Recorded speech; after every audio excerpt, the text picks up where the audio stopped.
नमस्कार, मी प्रणाली. Rahul फाटेज beauty show मनातलं सौंदर्य चेहऱ्यावर या विशेष कार्यक्रमात तुमचं पुन्हा एकदा स्वागत. गेल्या काही भागांपासून आपण चर्चा करतोय पिंपल्स विषयी आणि ॲक्ने विषयी. पिंपल्स का येतात, पिंपल्स आल्यावर काय उपाययोजना कराव्यात याविषयी मार्गदर्शन करण्यासाठी आपल्या स्टुडिओमध्ये उपलब्ध असतात राहुल फाटेजी. राहुल फाटेजी आजही आपल्या स्टुडिओमध्ये उपस्थित आहेत. राहुल फाटेजी, नमस्कार. नमस्कार. राहुलजी, सगळ्यात महत्त्वाचा प्रश्न आहे 25शीच्या तरुणांबद्दल. त्यांची एक महत्त्वाची समस्या असते की तरुणाईमध्ये आल्यावर तारुण्य पिठिका या येतातच, ॲक्नेही येतातच. बरोबर. मग त्यानंतर त्यांनी काय उपाययोजना करावीत? त्यांचे पालक त्यांना सांगतात की 25शी नंतर आपोआप या समस्या दूर होतील, तू काही कॉस्मेटिक उपचार करू नको, कारण कॉस्मेटिक उपचार केले तर पुन्हा एकदा तुझे त्वचेची रंध्र आणखी खराब होतील, त्वचा आणखीन खराब होईल, मग पुन्हा डॉक्टरकडे जावं लागेल, व पुन्हा डॉक्टरांचा सल्ला आला. त्यामुळे काहीच उपाययोजना करू नको, ना डॉक्टरांकडे जाऊस ना कॉस्मेटिक उपचार कर, आणि असंच तुझं ॲक्ने क्युअर होऊन जातील. तर त्याच्याबद्दल तुम्ही काय सांगाल? खरंच हे पटतं का प्रणाली मॅडम? बघा, खूप ठिकाणी असं सांगतात की काय तरुण वयात सगळ्यांनाच येतात, असू देत, दुर्लक्ष कर. दुर्लक्ष करण्याचे दिवसच वेगळे होते की आपण खूप कसे दिसतोय, काय पर्सनॅलिटी, या गोष्टीला भारतामध्ये तेवढं जास्त स्थान पूर्वी दिलं जात नव्हतं. आणि अजूनही आपल्या आजी आजोबा या विषयी गेलं तर त्या लोकांना त्याचं इम्पॉर्टन्स पण नाही. पण आज तुम्ही विचार करा की ज्या क्षेत्रामध्ये आपण असतो, आज समजा मीडियामध्ये तुम्ही वावरता आहात आणि तुमच्या चेहऱ्यावर खूप सारे पिंपल्स आले आणि त्याचे डाग पडले, तर पहिल्यांदा तर आपल्याला बाहेर पडायलाच नकोसं होऊन जाईल. एक आपला कॉन्फिडन्सच पूर्ण खच्चीकरण होऊन जाईल की मी जर प्रेझेंटेबल दिसत नाहीये तर एखाद्या गोष्टीचं प्रेझेंटेशन मी घेऊन कसं जाऊ. हा आजचा सगळ्यात मोठा विषय या युवा वर्गासाठी आहे. कारण एक युवक म्हटला किंवा युवती म्हटली की तिच्यासाठी सगळ्यात महत्त्वाचं काही असेल तर तिचं किंवा त्याचं प्रेझेंटेशन आहे. तुम्ही किती सुंदर दिसताय त्यापेक्षा किती प्रेझेंटेबल आहात याला आज महत्त्व आहे. बरोबर. म्हणजे नाकी डोळी तुम्ही नसाल सुंदर, तुमचा रंग नसेल खूप छान, पण जर तुम्ही तुमचं आहे ते स्किन प्रॉपर मेंटेन केलं आणि तुमचे केस स्किन मेंटेन करून तुम्ही प्रॉपर ड्रेसअप असलात तर तुम्ही निश्चित प्रेझेंटेबल दिसता आणि लोक तुमच्याकडे आपोआप आकर्षले जातात. बरोबर. पण तेच असा विचार करा की तुमच्या सगळ्या चेहऱ्याभर पिंपल्स आहेत, मोठमोठे फोड दिसत आहेत, डाग आहेत, तुम्ही कोणाशी बोलायला उठलात की तुमच्या तोंडापेक्षा ते पिंपल्सच जास्त पाहिले जातात. आणि मग लोक तुमच्याकडे असं काही खूप आकर्षले जात नाहीत. त्याच वेळेला तुम्ही स्वतः पण फ्रस्ट्रेट होत जाता ना की माझी पर्सनॅलिटी खराब आहे, मी स्वतःला. आणि मी खूप साऱ्या माझ्याकडे मुलं मुली पाहिले आहेत की ज्यांना त्या पिंपलच्या फ्रस्ट्रेशनमुळे त्यांनी मिक्सअप होणं सोडून दिलंय, लग्न कार्यांना जात नाहीत, पार्टीजमध्ये जात नाहीत, का तर त्यांचं स्किन घाण दिसतं.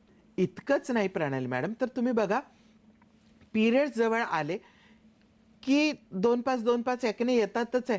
अशी तर पिंपल्सची सायकल संपतपर्यंत किती लोकांचे पिंपल्स जात नाहीत. पुरुषांच्या बाबतीत पण विचार केला तर जे 25 म्हणायचे 35शी नंतर कुठेतरी ते कमी होत आहेत. स्त्रियांचा विचार केला तर इकडे कुठेतरी 35 नंतर ॲक्ने कमी व्हायला लागतात, तर पुन्हा तिकडे 45ला मेनोपॉज आला की पुन्हा पिंपल्स सुरू होत आहेत.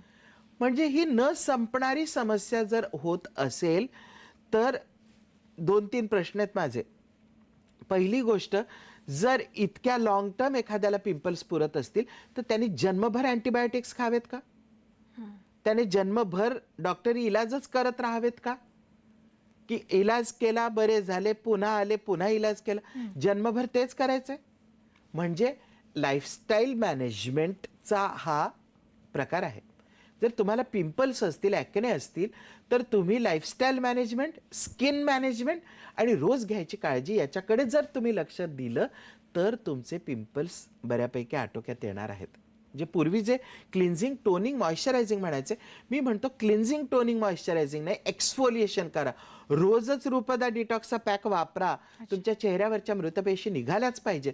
मृतपेशी निघाल्यानंतर चेहरा कोरडा पडतोय असं जेव्हा वाटतं तेव्हा ऑइल फ्री मॉइश्चरायझरचा वापर करा. ऑइल फ्री स्किन लाईटनिंग फॉर्म्युलेशनचा विचार करा, वापर करा. तुमचं स्किन ॲब्सोल्यूट होत जातं. त्याच जुन्या कल्पनांमध्ये राहून कॉस्मेटिक्समध्ये किती प्रचंड डेव्हलपमेंट झाली याचीच माहिती लोकांना नसते. त्याचा परिणाम असा होतो की प्रॉपर ट्रीटमेंट्स दिल्या जात नाहीत आणि आपलंच व्यक्तिमत्व आपण झाकळून टाकतो. समजा तुम्ही माझ्याकडे आलात तर आमच्या सेंटरला आल्यानंतर तुमच्या चेहऱ्यासाठी हे सगळं करत असताना तुमची कशी हेअरस्टाईल तुम्हाला सूट करेल, तुमची हेअरस्टाईल कशी असावी, तुमचे आयब्रोज कसे असावेत, तुमचे साधं तुम्ही लिपस्टिक कसं लावावं, तुम्ही तुमच्या स्किनची काळजी कशी घ्यावी, यापासनं छोट्या छोट्या गोष्टींचं मार्गदर्शन आपल्या सेंटरला करतो.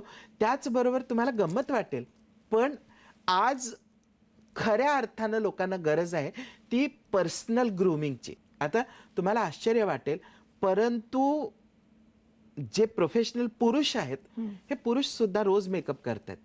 मेल लिपस्टिक्स अवेलेबल आहेत. अच्छा. मेल लिपस्टिक्स आहेत, पण तुम्हाला जर असं वाटत असेल तर ते मिठू सारखे ओठ रंगवले जात नाहीत. They are non colour lipsticks. Okay. ज्यांना कलर इफेक्ट येत नाही, पण तुमचे लिप्स प्रॉपर डिफाईन होतात. तुम्ही लिपस्टिक लावलंय हे कळत नाही, पण तुम्ही सुंदर दिसता. त्यानंतर तुमचं कॉम्प्लेक्शन ब्लेंड करण्यासाठी स्किनमध्ये डिसअपिअर होणारे आता खूप सारे प्रॉडक्ट्स आलेले आहेत. ते लावल्यानंतर तुम्ही काही मेकअप केलं हे कळतच नाही, पण तुम्ही केलेला असतो. हे सगळं पुरुषांसाठी आता उपलब्ध झालेलं आहे. पावडर आणि क्रीम लावण्याचे दिवस संपलेत प्रणाली मॅडम. खऱ्या अर्थानं पूर्वी कसं असायचं, तो स्नो असायचा, मस्त स्नो लावायचा, पावडर लावायची की निघाले बाहेर. आता स्नो पावडर तर नाहीच, पण तुमची स्किन इम्प्रेसिव्ह पण दिसायला पाहिजे.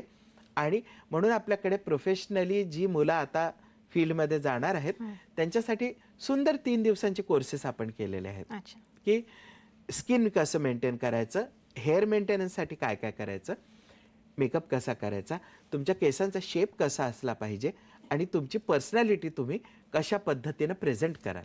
आपल्या सेंटर्सवर काय काय होऊ शकतं हे आपण त्यांना व्यवस्थित समजावून सांगू शकतो. एक व्हिजिट करा तुमची पर्सनॅलिटी मेंटेन करण्यासाठी. तुम्ही एखाद्या ठिकाणं जाता आहात, नुसता परफ्यूम मारून तुमची पर्सनॅलिटी तयार होत नाही. बरोबर, नक्कीच. महत्त्वाचं म्हणजे केसातील कोंडा. केसातील कोंडा ही एक मोठी समस्या आहे ॲक्नेसाठी. कोंडा चेहऱ्यावर पडतो, मग पुन्हा ॲक्ने येतात, आणि मग पुन्हा ते कसे घालवायचं. मग कोंडा आणि ॲक्ने ह्याचं को रिलेशन. आता बघा, इथे थोडीशी गंमत आहे. बॅक्टेरियल इन्फेक्शनमुळे डॅन्ड्रफ होतो का, किंवा फंगसमुळे पिंपल्स येतात का, असा जर आपण विचार केला तर असं दिसतं की बहुतांश वेळेला जो डॅन्ड्रफ डोक्यात होतो, एक तर तो नॉन इन्फेक्शियस असतो, किंवा इन्फेक्शन असलं तर तिथे फंगस मोल्ड्स यांचे इन्फेक्शन असतं. बरोबर. आणि पिंपल्स किंवा ॲक्ने जे येतात ते प्रोपिओनी बॅक्टेरियम ॲक्ने या बॅक्टेरियामुळे येतात. मग तुमच्या डोक्यावरचा कोंडा कपाळावर पडला आणि त्या फंगसचं रूपांतर बॅक्टेरियात झालं, आणि मग त्या बॅक्टेरियाने इन्फेक्शन केलं, असं तर काही शक्य नाही. त्यामुळे किंवा अजून कोंडा पडला, पाठीवर पिंपल्स आले. कोंडा पडला तर कोंड्यामध्ये बॅक्टेरिया होते का ज्याच्यामुळे पिंपल्स आले, असं होत नाही. ही चुकीची समजूत आहे. मुळात एक गोष्ट लक्षात घ्यायला पाहिजे की डॅन्ड्रफ आणि ॲक्ने हे समांतर चालणारे प्रॉब्लेम्स आहेत. दोन्ही अँड्रोजन्समुळे येणाऱ्या समस्या आहेत, म्हणून त्या एकत्र येतात. अँड्रोजन्सचं प्रमाण वाढलं, अँड्रोजेनिक स्टिम्युलेशन वाढलं की ॲक्ने येतात. आपण कसे येतात ते पाहिलंच आहे. सिमिलरली अँड्रोजन्समुळे काय होतं, तर सिमिलरली अँड्रोजन्समुळे आपली टाळू तेलकट होते. बरोबर. त्याच वेळेला आपण पाहिलं अँड्रोजन्समुळे जी बाह्य त्वचा आहे यात नवीन पेशी बनण्याचं प्रमाण झपाट्यानं वाढतं. तर नवीन पेशी बनल्या, मग जुन्या काय झाल्या, जुन्या निघून गेल्या. नवीन पेशी झपाट्यानं बनत राहिल्या, जुन्या जर निघाल्या नाहीत तर रोज आपली अशी स्किन जाड जाड जाड जाड होत जाईल की, तशी कुठे होते. म्हणजे जुन्या पेशी निघून पडतात आणि नवीन रिप्लेस करतात, म्हणून आपली स्किन छान दिसते. सेम ॲक्शन आपल्या टाळूवर होतं, कारण टाळूची त्वचाच आहे शेवटी. आता या टाळूच्या त्वचेला जेव्हा अँड्रोजन्स स्टिम्युलेट करतात तेव्हा काय होतं की टाळूवरती नवीन पेशी झपाट्यानं तयार होतात. नवीन पेशी झाल्या म्हणजे जुन्या विलग झाल्या, निघून आल्या. पण टाळूवर केस आहेत. केस असल्यामुळे या भरभर पडल्या नाहीत खाली, तिथे साठल्या. बरोबर. आता या साठल्याबरोबर अँड्रोजन्सनी दुसरं काय झालं, टाळूची जी त्वचा आहे ही पण तेलकट व्हायला लागली. म्हणजे इथे पण सीबम तयार झालं. आता या ज्या मृतपेशी टाळूवर साठलेल्या आहेत यांनी सगळं हे सीबम प्यायलं आणि चिकट असं एक डेड टिश्यू आणि सीबम यांचं मिश्रण तयार झालं आणि डोक्यावरती असा चिकट असा थर चिटकून बसला. याला आपण सेबॉरिक डॅन्ड्रफ म्हणतो. मग जेव्हा कंगवा आपण टाळूवरनं घासून फिरवतो त्यावेळेला काय होतं की मॉइश्चर नाही आहे, डेड टिश्यू आहे आणि सीबम आहे. मग डेड टिश्यू आणि सीबम हा खरवडला गेला की ते सगळं खरवडलेलं वरवर निघत जातं. त्याला आपण डॅन्ड्रफ म्हणतो. जेवढा आपण त्याला खरवडू तेवढा तो डॅन्ड्रफ निघून येईल.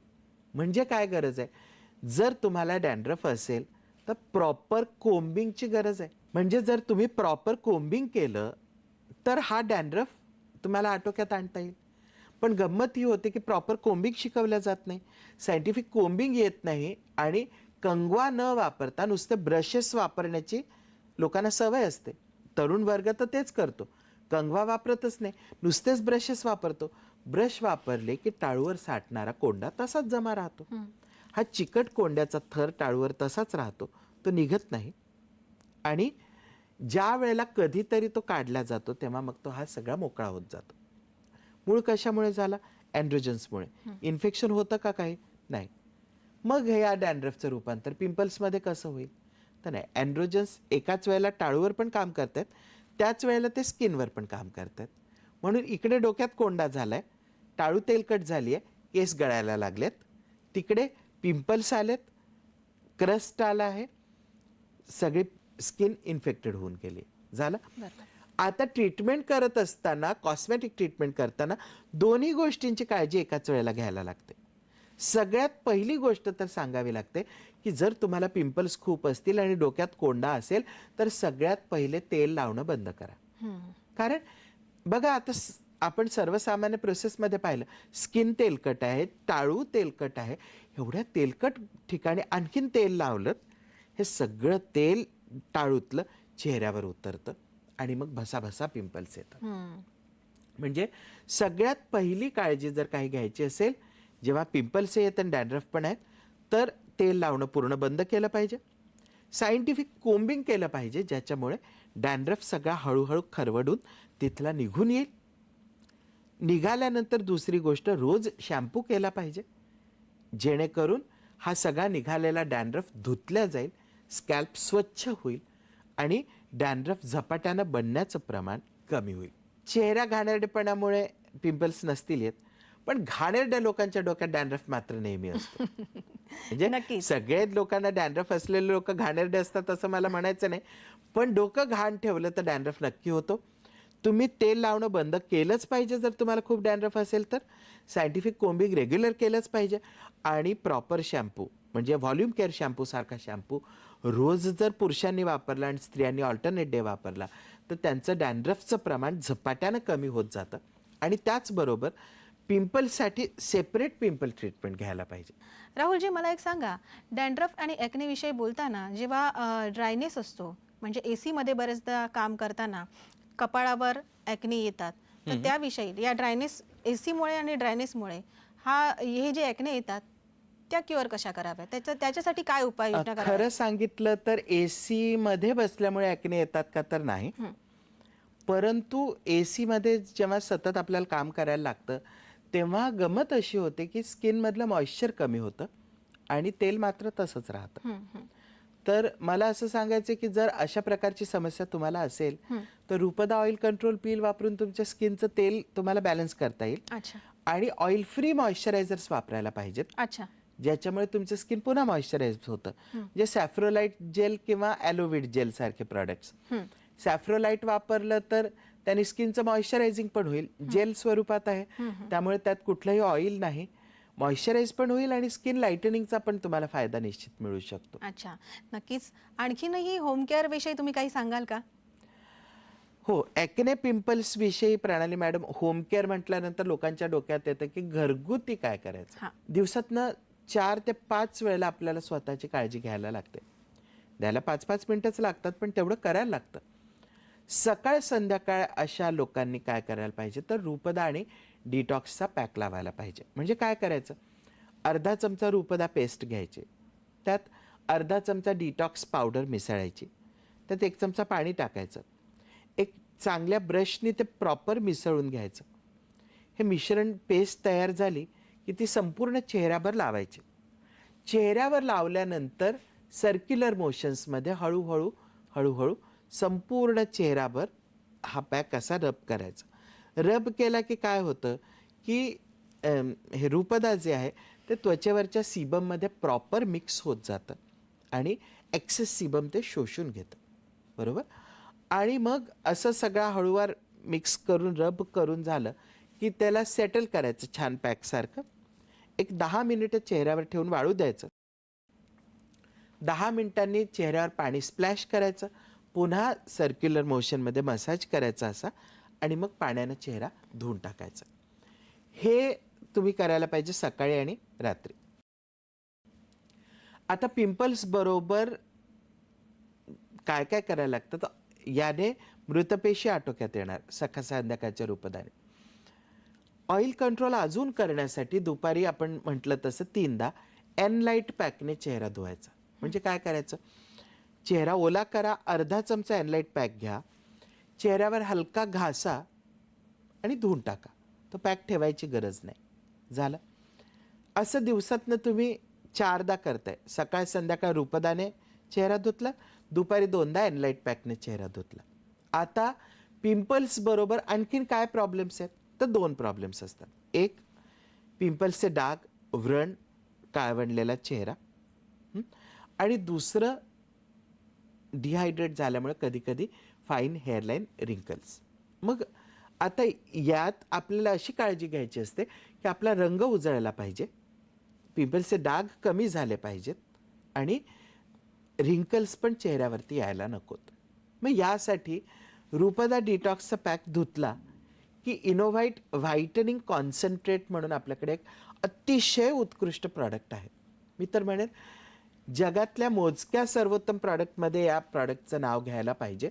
कारण चेहऱ्यावर जर तुमचे डाग असतील आणि तुमचा चेहरा पिंपल्समुळे काळवंडलेला असेल तर तो झपाट्यानं पूर्ववत करण्याचं काम ही इनोव्हाइट व्हाईटनिंग कॉन्सन्ट्रेट करू शकतं.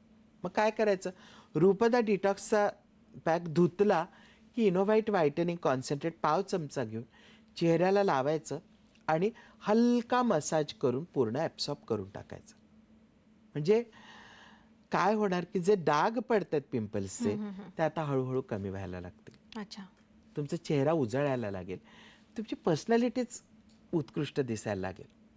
आणि मग दुसरं असं की एनलाइटचा पॅक धुतला, एनलाइटचा पॅक धुतल्यानंतर मग आता काय करायचं, चेहरा तसाच सोडायचा का, नाही, मग सॅफ्रोलाइट जेल वापरा. का, कारण इकॉनॉमिकल आहे आणि स्किन लाईटनिंग पण आहे, हायड्रेटिंग पण आहे. तुमचा चेहराच पलटून जाईल.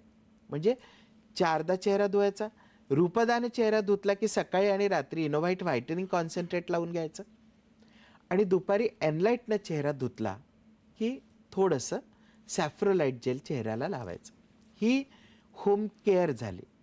आता काय करायचं नाही हे पण तेवढंच महत्त्वाचं आहे. जर तुम्हाला पिंपल्स, ॲक्ने खूप असतील आणि तुम्हाला तुमचीच प्रॉपर काळजी जर घ्यायची असेल तर मला असं वाटतं की सगळ्यात पहिल्यांदा ऑइली मॉइश्चरायझर्स लावणं बंद करायचे.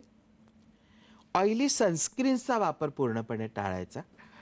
तुम्हाला सन प्रोटेक्शनसाठी डर्मो डिटॉक्स पॅक जो आहे रूपदात आपण एवढ्यासाठीच मिसळला आहे की त्याने सन प्रोटेक्शन मिळेल, म्हणजे ती काळजी करायची गरज नाही.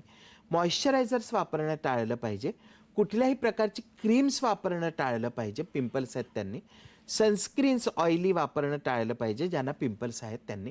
आणि त्याहून महत्त्वाची गोष्ट प्रणाली मॅडम, ज्या लोकांच्या चेहऱ्यावर पिंपल्स आहेत त्यांनी एक्सफोलिएशन आणि पीलिंग करून घ्यायला पाहिजे, फेशियल करणं टाळायला पाहिजे. नक्कीच. कारण क्रीमी फेशियल्स केले की ॲक्ने पिंपल्स वाढणार. आणि कार्यक्रम संपवण्यापूर्वी एक शेवटची गोष्ट, ज्यांना खूप ॲक्ने पिंपल्स आहेत त्यांनी डोक्याला तेल लावणं बंद केलं पाहिजे. नक्कीच. राहुलजी, तुम्ही खूप छान मार्गदर्शन केलं प्रेक्षकांना. अगदी वर्किंग वुमन्स म्हणा, तरुणाई म्हणा किंवा पुरुषांसाठी छान टिप्स दिलेल्या आहेत तुम्ही. लिपस्टिक म्हणा, कॉस्मेटिक उपचार म्हणा, प्रोफेशनल कोर्सेस, हे तुम्ही छान मार्गदर्शन केलेलं आहेत. प्रेक्षकांनी त्यांच्या या मार्गदर्शनाचा जरूर उपयोग करावा, त्यांच्या कॉस्मेटिक सेंटर्समध्ये जावं आणि त्यांचं मार्गदर्शन घ्यावं. राहुलजी, आमच्या स्टुडिओमध्ये तुम्ही आलात त्याबद्दल धन्यवाद. नमस्कार. पुन्हा भेटूया एका नवीन विषयासह राहुल फाटेज ब्युटी शो मनातलं सौंदर्य चेहऱ्यावर या आमच्या विशेष कार्यक्रमात. तोपर्यंत नमस्कार.